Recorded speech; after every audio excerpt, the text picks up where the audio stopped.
কাল নাকি তোমাদের কম্পার্টমেন্টে খুব ঝামেলা হয়েছে? আর বলো না, এত অকথ্য ভাষা যে আমার শুনে একদম পুরো মজাই এসে গেছে।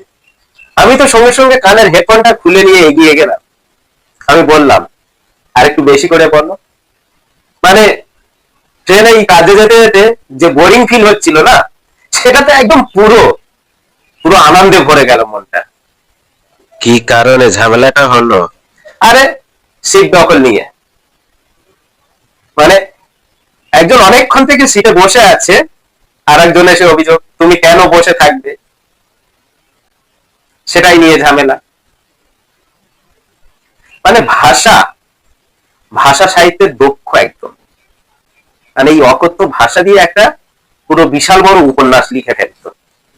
অনেকে তো ছিল, তো কেউ বাধা দেয়নি?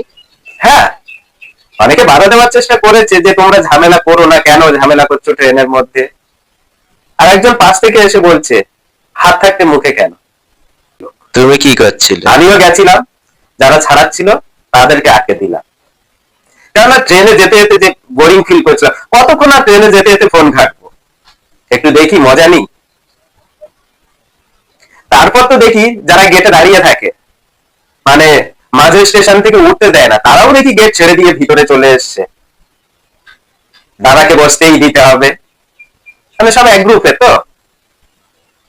দাদা অনেকক্ষণ থেকে অপেক্ষা করে আছে, দাদাকে বসতেই দিতে হবে। এবার সিট দাদাকে দিতেই হবে, মানে এখন যেগুলো চলছে।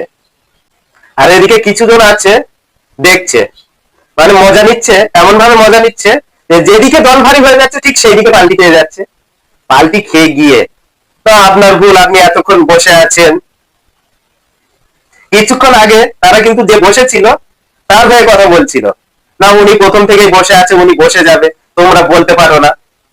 এবার যেই দেখতে পাচ্ছে ওর দিকে দল ভারী হয়ে গেছে, হট করে তারা পাল্টি খেয়ে তার দিকে চলে গেল। না আপনি এতক্ষণ বসে আছেন কেন, ওনাকে বসার সুযোগ করে দিন। আপনি অনেকক্ষণ বসে আছেন, মানে আপনার পিছনে হাত দিয়ে দেখুন প্রায় শিকড় গজিয়ে গেছে।